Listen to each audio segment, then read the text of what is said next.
And it's Wayne Webb with 3 victories going against Scott Alexander from Seattle, Washington. 28-year-older, 6'1", 210. First, though, it is Wayne Webb.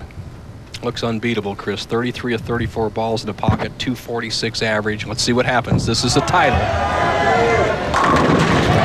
$38,000 to the winner and a car.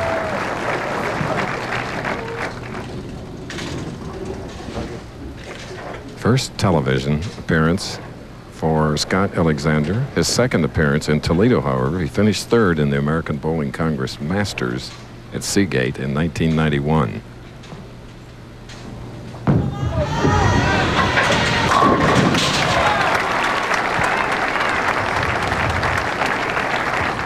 Wow, he throws that ball awfully well. The big guy. And I'll tell you, he has a great style, Chris. I've watched him for a couple years. He's getting better and better. Got the contemporary wrist position, everything in real good shape. Look at how he's pulled that left shoulder back.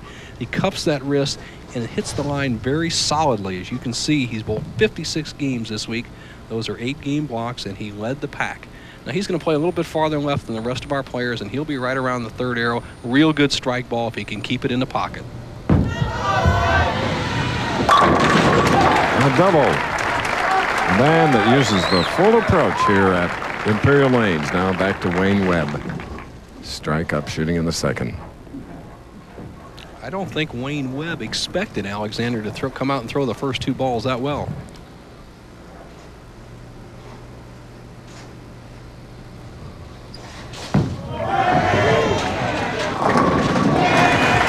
Both pros had big final games.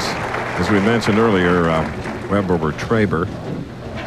And then Alexander over Albee, 256 to 200 to take the tournament lead. Wayne Webb started bowling at the age of 3 with a duck pin ball, which weighs about 4 pounds. And Chris, that's kind of how I got started. A little duck pin ball, and the great Ned Day gave one to my father, who drilled it up for me. It's a great way to learn. Unfortunately, today's automatic pin setters won't pick that ball up.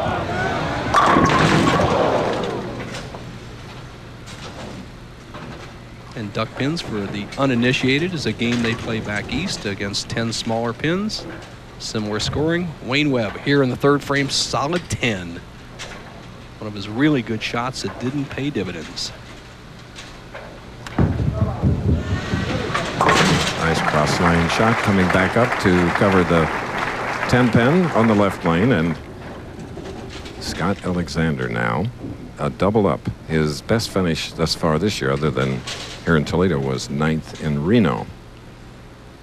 Chris, he told me before he went out there this winter that if he doesn't do well this winter, it's it for his bowling career. So this game means everything at this point.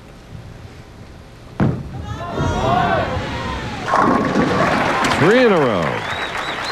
And there's Cindy, his wife. Nice couple.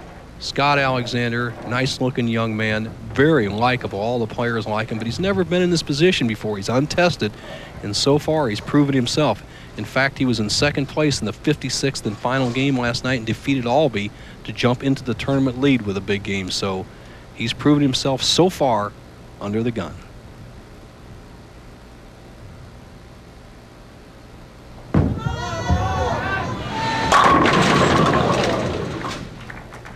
Ten pin on the left lane. Scott was a very young man when he started watching the Professional Bowlers Tour telecasts, Nelson, and he learned a lot from your tips and your expertise. Well, I thank him. I hope he doesn't miss this 10 pin. We don't miss this in the tips. That boy Scott. Hey. Okay, we're in the championship game for the PBA national title.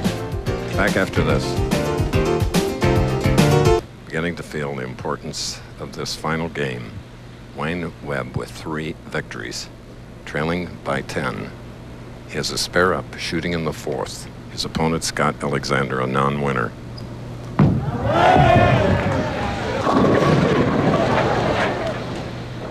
High hit and a 9 pin.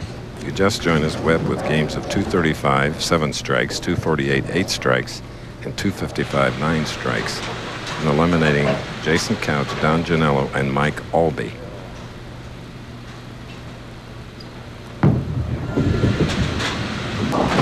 a spare, and here's Bo. Thank you, Chris Schenkel. Mike Albee, 2 good weeks for you. You could have won the match last week. You left a solid 7 in Peoria, and then you hit the hole almost every shot this week. It looks like it's a little tougher out there for the lefties than the righties.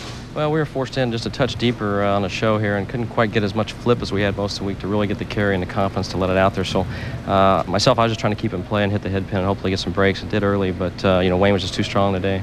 Well, it's fine that you compliment him, but you bowled a great match yourself, and I'm sure you'll be back next week. Good luck the rest of the season. Thanks, Bo. All right. And another 10-pin for Wayne Webb. 10 in the 3rd frame, 9 in the 4th, and now 10 in the 5th.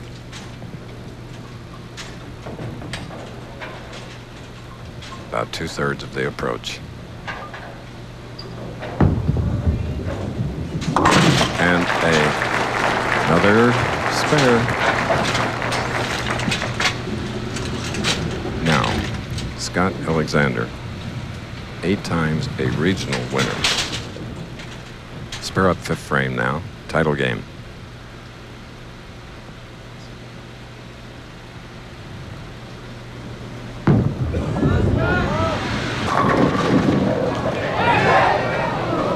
Of course, a victor here in this match, Nelson, would make him eligible for the Brunswick World Tournament of Champions.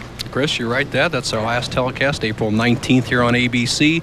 Also, he would have a 3-year exemption from any rabbits on the tour, so he would be very tough. And he would bounce Ricky Ward off the list. And I'll correct myself, that Brunswick World Open culminates on April 22nd. Got my Saturdays mixed up. But he needs a victory to get there. And one of the key things for him this year, Chris, is he's worked on his spare game. You know, in 56 games, 7 days, he missed just 1 spare. That's phenomenal. When you have a strike ball like that, you can really do it. Here's the grip, kind of a semi-fingertip. The finger's in between the 1st and 2nd knuckle, tucks that pinky, but great wrist action. Mm-hmm.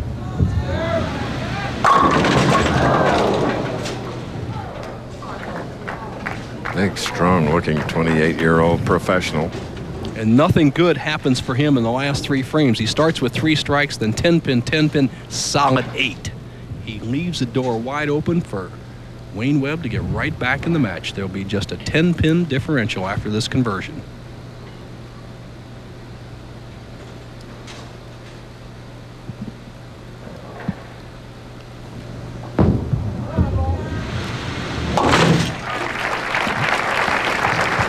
Okay, title match. We're in Toledo, where we have many friends, including a lovely man named Harold Shunk, who passed away this week. He happens to be the dad of Steve and Amy Shunk, and has a twin brother named Raymond. So to all of them, all of us at ABC, deep sympathy. Steve Shunk, our talented production assistant. And one of my real good